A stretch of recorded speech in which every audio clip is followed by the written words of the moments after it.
The cat and mouse game, endpoint detection response and extended detection response. In the previous video, we talked about this agnostically, right? What are some of the capabilities that we expect in some of these technologies and some of the limitations if we don't have some of these capabilities? Now, many people have reached out and said, look, we really like that agnostic view, but we really want to see Cisco's perspective. How did it align to these capabilities? And so I'll do this in two videos. The first one will focus on endpoint detection response, and the second one will focus on the extended detection response capabilities. So let's get started.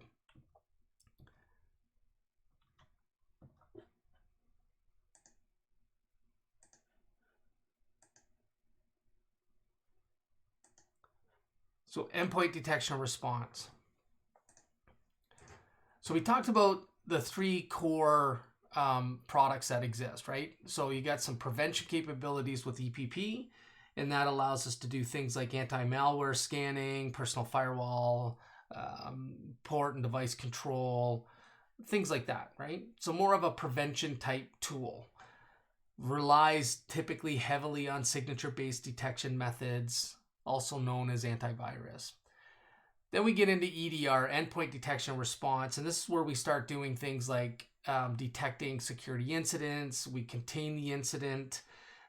We have visibility into network traffic and process execution, remotely controlled, maybe some isolation capability. We talk about forensics, right? Those are endpoint detection response capabilities. And then we've got that mixture. Again, this is just a summary to the previous video. And so we've got EPP and EDR. And this is really where Cisco Endpoint comes into. So Cisco Secure Endpoint, or formerly known as Endpoint AMP. And this is where you get a collection of capabilities from both EPP and EDR within the solution stack. And so we'll talk a little bit about the capabilities overall. So when we start looking at the protection mechanisms on the platform, we've got this AMP-enabled integration capability that you'll find in a variety of malware capability or malware licenses that are available on Cisco product. So one very quick one is a SHA-256 match, and this is obviously to get rid of low-hanging fruit, right? No real magic here outside of the data set that Cisco uses to determine whether or not something's malicious or potentially unknown. You got Spiro static analysis. So this is where we start examining the PE headers. We look at DLL imports, the compile location. There's about 400 factors that are analyzed during this process, and this leverages a heuristic engine. You've got threat grid analysis. So this is the outside looking in sandbox that you have the ability to detonate the payload and look for its behavior. There's well over 1,000 behavioral indicators within the platform. But what's really unique about it is its ability not to have anything in the virtual execution space to allow malware writers to know that they're being monitored. So this is really to drive out that dynamic analysis of unknown files in a virtual environment. Then we get Cisco Talos, right? And that's the big thing. That's the intelligence behind a lot of the Cisco security capabilities that exist today. And that team is known as the largest non-governmental threat research team in the world. A lot of chest pounding happens here. Do your research, check out Cisco Talos. I think once you do your full analysis of what the other vendors provide, you're going to see a significant difference here. AMP for endpoint specifically. So the top portion you'll see across a variety of capabilities within the Cisco security stack. When we talk about AMP for endpoint specifically, obviously the four above are part of that, but then we get into things like exploit prevention. We start looking at randomizing memory structures. So if you're looking for a certain location within memory to execute payload because there's a vulnerability there, you're not going to be able to do this. And this helps with fileless malware as well. You got malicious activity protection. This is more around behavioral analysis. Again, this is a rules engine that looks at the behaviors itself that might be taking place from a process. For example, you execute a weaponized PDF, and all of a sudden it starts to encrypt the drive, right? The behavior itself suggests that malicious activity is taking place, and therefore you can prevent any future capability. So you might see 1 or 2 files encrypted, and that's it. Now the goal here is to leverage this capability if other engines have failed to detect the file as malicious. The Tetra AV engine, so this is more around commodity-based, signature-based AV protection.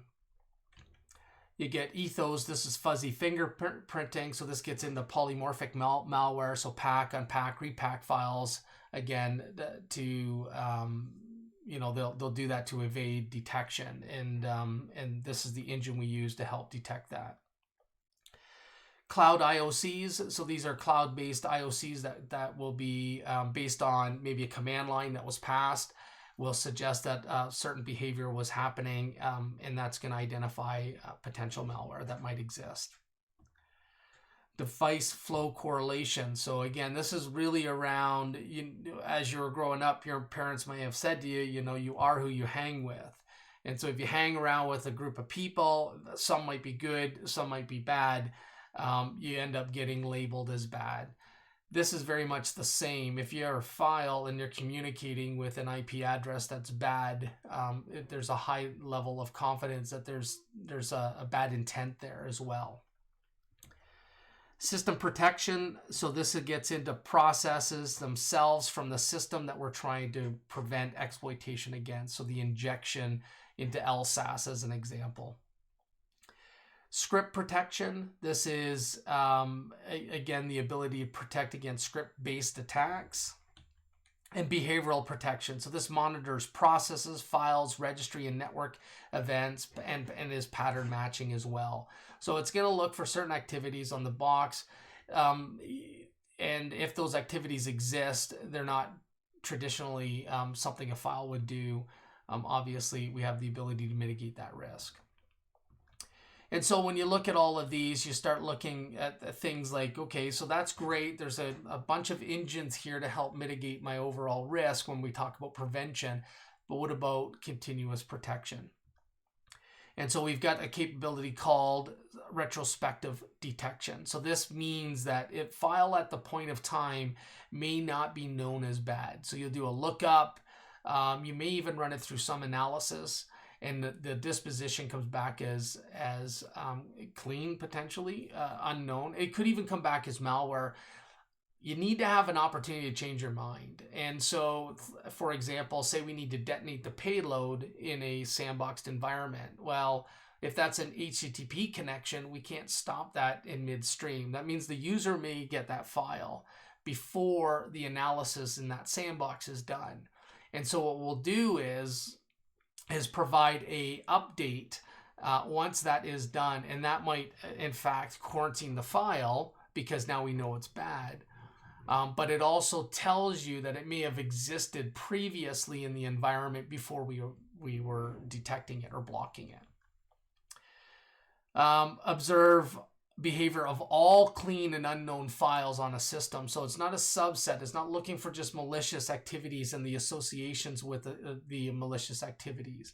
It's actually looking at even clean files and the relationships that they might have and that continual analysis that takes place. Quarantine malicious files. So quarantine, in the sense that's being talked about here, is really around midstream. So HTTP, connection, it's impossible to detonate a payload and do a full analysis of that. Now, quarantine of malicious files can happen on an endpoint. It can be blocked on a firewall, as an example. But in this case, what it's talking about is as the stream is coming in, or mail in this case is coming in, we have the opportunity to hold the mail until the analysis is fully done, because users aren't expecting email typically to be instantaneous, right? There's an allowance there. And so you can certainly hold that mail for a period of time. Observe interactions between files and determine suspicious activity. Okay, again, this goes back to who you hang with, right? And so if we can see other interactions between files, then there may be a suggestion that something bad is happening here, and we can mitigate that risk. And then finally, watch as network traffic to isolate C2 and data exfiltration. So again, what's being communicated, where it's being communicated, and if there's something suspicious there, we have the ability to mitigate that risk. Advanced responses, where we start getting into the advanced capabilities within the platform itself, especially when you're starting to think about incident response. And so we got the ability to do forensic snapshots. We have the ability to do endpoint isolation. We can do very specific scans on the systems themselves. And this could be leveraged from a SecOps perspective, but it can also be IT ops and net ops as well, looking for specific data on the endpoint. So it could be from a program file, an application that might be installed on the asset, to I'm looking for a specific DLL that was compromised in the supply chain attack with SolarWinds. You can certainly do that level of scanning itself, like what users might exist on the system, what events might be driven out of Windows event logs, etc. And that's orbital advanced search. Then you get into automation. So if certain activities take place, can I automate the response? And that's all built into the endpoint, secure endpoint product from Cisco. We do a couple of other things like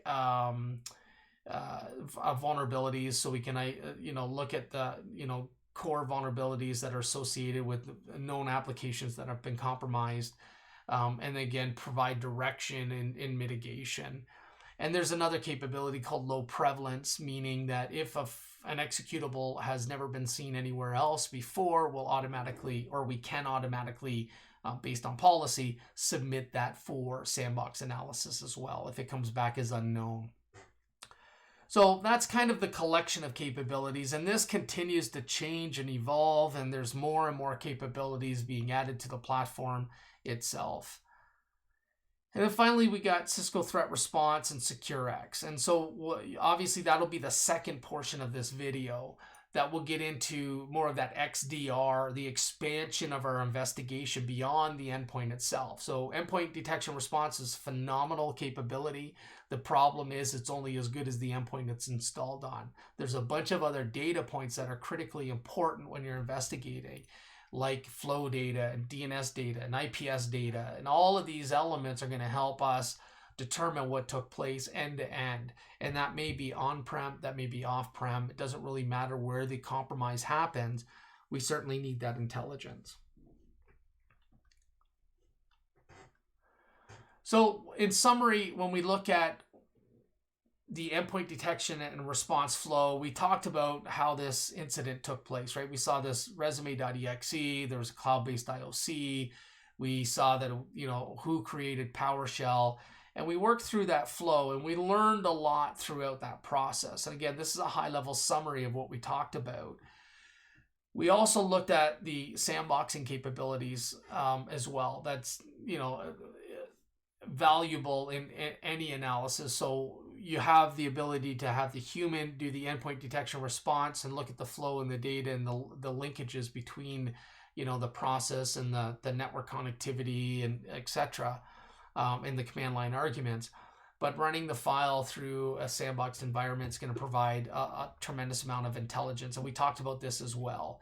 And so what I'm going to do is I'm going to jump into the interface just to show you a little bit about the endpoint detection response capabilities and the sandboxing capabilities delivered by Cisco Security. And then when that is complete, we're going to come back and talk about extended detection response. Okay, we're in the interface for Cisco Secure Endpoint. We're going to jump to management and computers. This is not going to be a comprehensive view of the capabilities. We talked about it at a high level, but we're going to show you some of the investigative components of the platform. So we'll go ahead and we'll look for a specific machine, and you can see here we can do a scan, we can diagnose the machine, we can move it into an endpoint. We're going to jump into what we call device trajectory. We're going to have a look at some of the related events that took place. We can pivot right from here. We can get into SecureX and more of that XDR capability. But for this purpose, we're going to focus on endpoint detection and response. And so we can see a couple of little red dots. These are highlighting some compromises. We can see the traffic pattern here. We see that this is PowerShell, and we talk a little bit about what happened here. It went to a website. The process was ppp.exe. We can see the indicators that were triggered as well. Now we can look at each one of these elements. And we saw this in the previous video, right? Very agnostically, right? Around tracing back what took place. And here we can see that there's a PowerShell element. We got command.exe that executed ppp32.exe.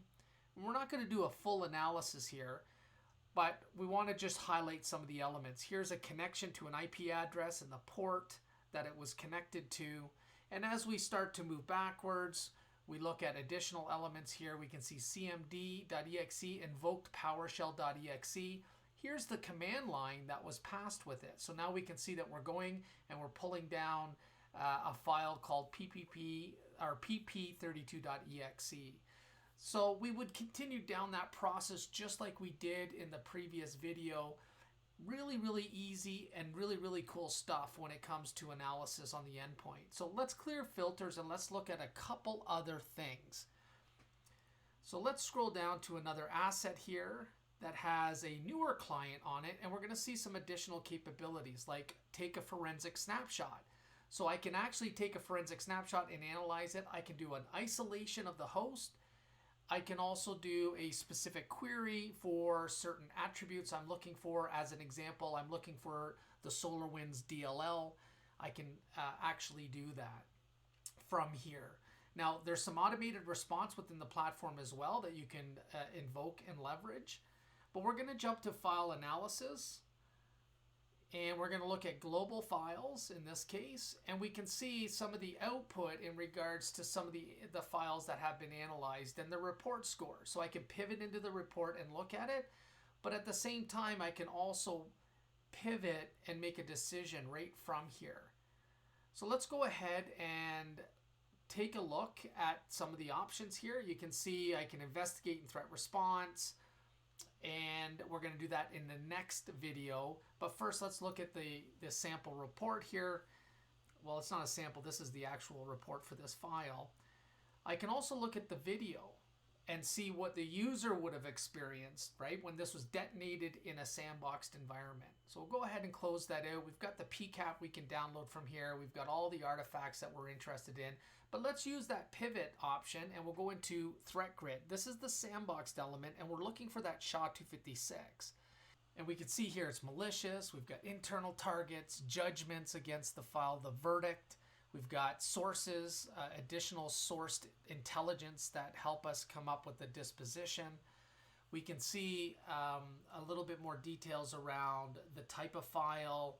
We have associated paths, but really the related samples is what we want to drill into. These could be multiple different file names, but obviously all pointing to the same SHA-256. So let's go ahead and pivot into that.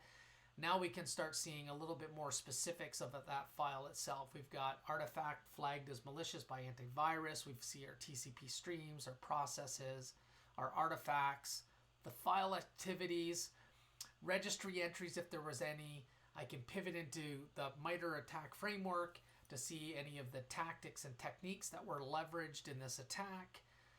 I've got a process tree that I can view and pivot if there's additional information that I could pivot on. Again, you can zoom out or zoom in if you choose to using the browser elements. Going back to the sandbox report here, you can see lots of capabilities.